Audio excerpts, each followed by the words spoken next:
Yo, what is up guys, and welcome back to a brand new video here today, and my second league racing video on the channel here today. I did one earlier on for the finale of the Veloce Esports Squad Sprint Series, in which I had a battle with Danny Berezny. If you haven't seen it guys, it will be linked in the top right hand corner of the screen. Also linked in the top right hand corner, you will have the previous race of the Apex Online Racing League, which was at China, the Chinese Grand Prix, so go check that out guys. But today we are here at Albert Park, Australia. You can see the tyre compounds and track statistics on screen, but we're going to get straight into the race weekend here at Albert Park, and let's see how we get on this weekend, because we need a big result.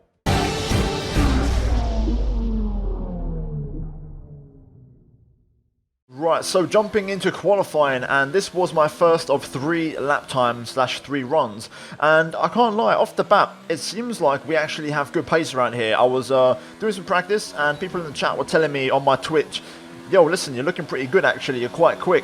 And I was like, okay, interesting. And on my first lap I went P1 straight off the bat, and that kind of confirmed that, okay, maybe I have some pace around here. I actually won this race about 1.5 years ago, I think it was, on F1 2018. It was mixed conditions, but I managed to win, and it seems like this seems to be a good track for us. You can see now I'm on my second run, and I'm going purple through the first 2 sectors, and generally speaking the car is working beautifully, and I'm doing a really good job. I'm not actually pushing flat out yet, and I'm still finding lap time. Of course, there is track evolution in qualifying, so you have to bear that in mind. So the fastest lap will come at the end. Currently Dax is now P1, but we are going to improve and smash a new fastest lap there and set a 1:19.5. But we're now going to move on to my final run, which was my best lap of the qualifying session, and I'll leave you guys to enjoy it because it was a pretty good lap. There was still some time on the table. It wasn't perfect, but it was a kind of safe push lap, if that makes sense. So enjoy the lap guys, and I'll get back once it's over.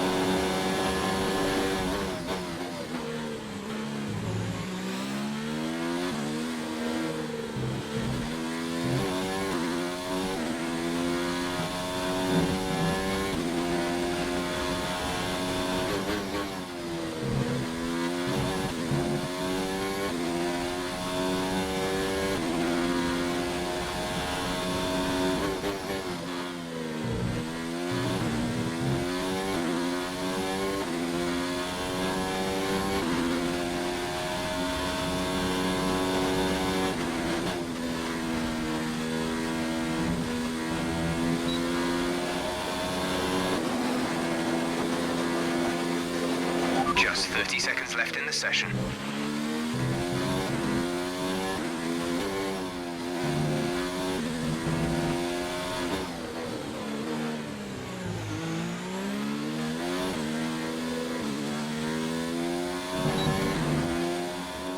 And right, here we go, opening up the DRS, running up to the line, and we cross the start finish, and we improve sector 2 and 3 purple, and we set a 19.3, and that extends our lead at the top, and that lap was enough to secure a first pole position of the season for us in the Apex Online Racing League here this season in the F2 tier. We managed to beat Boomerson K by about 1/10 of a second, also FK Florent Napik in 3rd place as well, so those two were pretty close, but we managed to get a good lap in. The only man in the .3s, Michael Tonizza, P4, one of our championship rivals, and also the other championship rival, VSI Kevin, actually pretty poor down in P7, and he struggled massively for pace. And Corsac, who is the other guy in the championship, who of course is the championship rival, he is actually not in this race today. So today we're racing Tonizza, we're racing Kevin, and also VSR Jake, only P10. He's ahead of us in the championship. He had a pretty poor qualifying, and also Padlo Futes, who we're battling as well. He's not here today, so there is a massive opportunity today. If we can somehow pick up the win, we will make a massive stride in the Drivers' Championship. But guys, as always, these races are streamed on my Twitch, so if you haven't checked it out guys, there will be a link down below in the description. Every Sunday night, go over there guys, check me out. My stream these races live, so you can see how they happen in the moment. But either way, enough rambling, that is it for qualifying. We're now going to move into the race.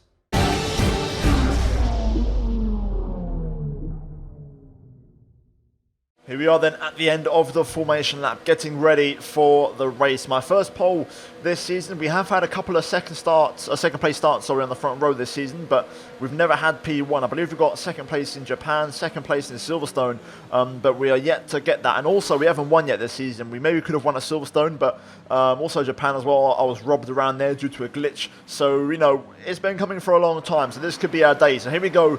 Hopefully it works out. The lights are on, and now we get ready for the start of the race, and we are on the way here for the Australian Grand Prix. It's not the best start off the line. Boomson does actually get a little bit alongside here. We leave some space on the inside through the first corner, but luckily for us, he doesn't quite make it stick, and we take the line and the position going down to turn 2, and now down to turn 3. It looks like we are going to have just about enough straight line speed to stay in front of Boomson, who's actually been overtaken by Florian Napik, FK Gaming there in the Williams. So we're going to use that to solidify our lead and actually pull away massively here through the end of Sector 1. And this was already my chance to try and open up a gap. If I can get that 1 second plus gap before the DRS, that will be key. And you can see right now the gap is 9/10 through the first sector, and at this point it was all about pushing. Also worth noting, track limits around here, very difficult around here. There's a lot of corners where you can cut and extend, so it's very easy to pick up a penalty. So my target this race was to try and keep it clean, keep it within the confines. We've had a pretty good record of that, you know, the last 3-4 races of keeping it clean. And this corner here, the chicane, is very easy to cut and pick up a penalty, especially through the second one. And you can see the gap, 1.1 seconds already in the top left at the end of lap 1. As we now come to the start of lap number 3, you can see as we run a bit wide through the final corner there, we almost hit the ball. Very, very lucky to keep the car in one piece. We are going to set a new fastest lap as DRS is now enabled, and actually Marco Tanizza has made his way up to 3rd place in the Ferrari. FK is still in P2, and generally speaking it's looking pretty good for us as we make our way onto lap 3, and the pace is strong. We've kept out of DRS range, and pretty much now at this point it's all about managing the race as Exedi actually retires from the race, and that's going to be the first casualty, and that actually triggers a virtual safety car in this race. So that was the first kind of spanner in the works of this race, only after 3 laps. And that's going to be the only thing that could ruin my race, the VSCs and safety cars.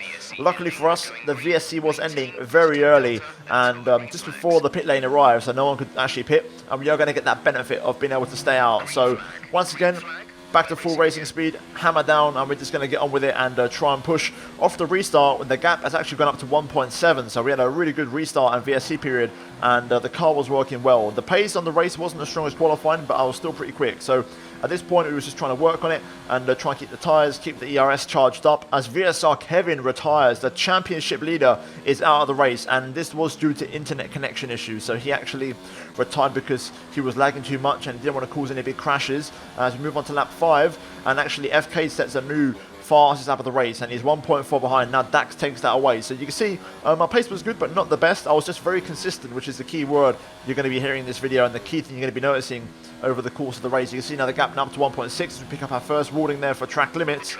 And generally speaking, it was going well. You know, we had a warning, that's okay. Obviously 3 warnings is a 3-second time penalty, and I was just trying to control things a little bit. Marco Tanizza is no longer in P3 now. He's actually had an issue, I believe, and he's been dropped back to the back of the pack. So Dax is now up to 3rd place, and he's yet to score a point this season, so he's looking pretty good today in the McLaren, currently with the fastest lap, as actually FK pits. So FK finally pulls the trigger. He's going for the undercut, so he boxed on that last lap. So we're going to respond.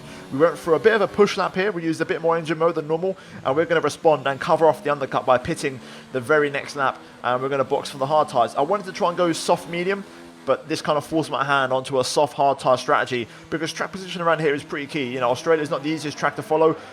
Dirt here is quite tricky, and you know, you want to just have clean air around here. So we're not going to take any chances. We're going to box for the hard tyres, 2.5 second stop. Hopefully we can rejoin in clean air, and hopefully we can rejoin in front of FK. We'll see what kind of outlap he's had. And here he comes now. He's the next car along the start-finish straight as we get up to speed.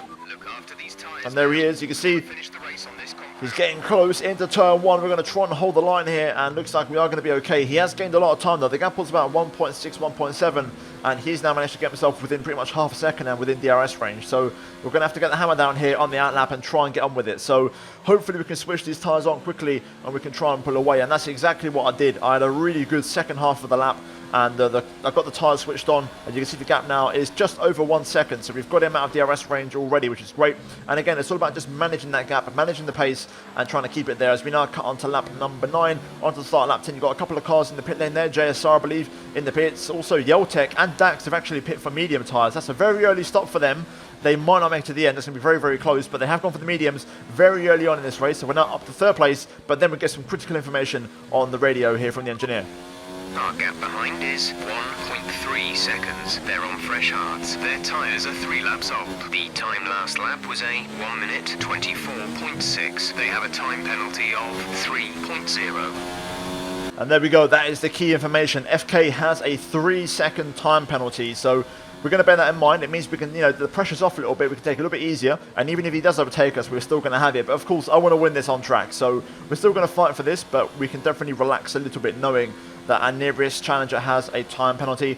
We then move on to lap 13. You see we're closing up to Zen Arme here in the Ferrari, and there's a yellow flag in front. Something's happened. There's been a crash or something, and debris on the track, and safety car has been called out. So a massive, massive game changer here. I believe it was the car in front of Zen Arme, the race leader. So whoever it was had an issue, and that's triggered the safety car. So suddenly now we're in trouble because everybody is going to fit the medium tyres. Both me and FK decide to stay out on the hard tyres. So we are going to take back the lead of the race as we were before, but everybody behind us is going to be on the medium compound tyres. So that's going to make things very, very tricky moving forward. So we're going to have to hope we can find the pace. We did it at Silverstone. In Silverstone we was in the medium tyres when everyone went for softs, and we managed to hold on to a 2nd place. And we've got to try and do that here today. The difference is this time I'm the leader and FK is kind of my rear gunner in a sense. So we're going to try and do the same thing we did in the last couple of stints, and that is push as hard as we can, open up a gap, get out of the DRS range of FK, and I hope he can try and keep those medium tyre guys behind, because everyone behind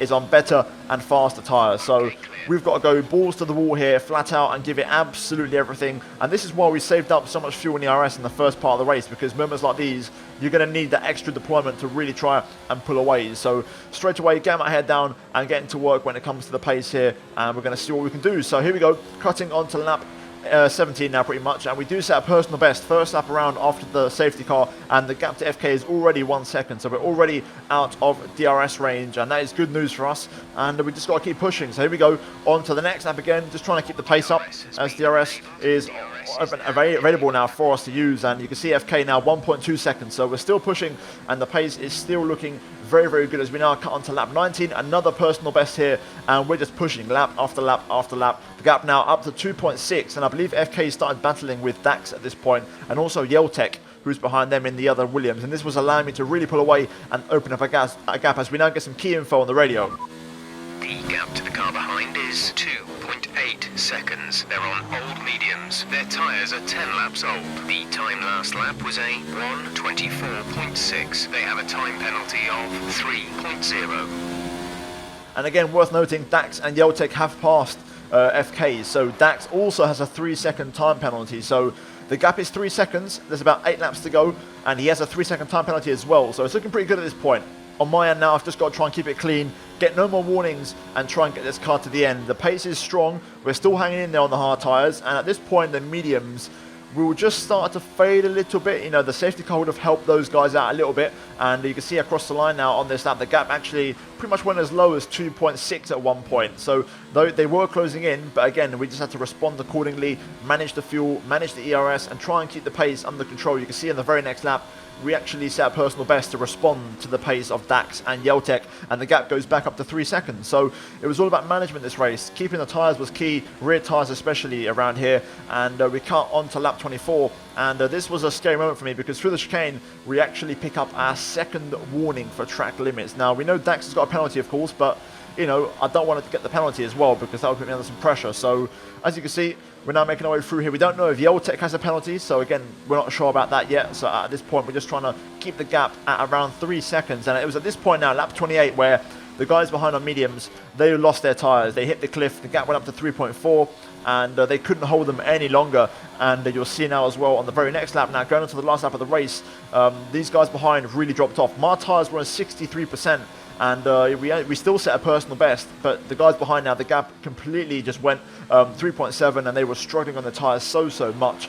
And here we go then, we're now going to cut on to the end of lap 29. It's been a perfect race. good control, good qualifying, good pace, and we're going to get a well-deserved first win of the season as we win the Australian Grand Prix and set a personal best in the process, and we win it comfortably, and it was a well-deserved win here today. And I'm going to leave you guys with my celebration actually on stream after the podium sequence. It was very, very good. If I can get more wins, I'll do more of these hopefully, but hopefully you guys enjoy it. But there you go, there's the podium. Now let's look at the race celebration. And we're going to win the Australian Grand Prix, our first win of the season. Come on, let's go. Woo! And we did a 23 across the line. Wow, let's go. Celebration time, lads. Wow.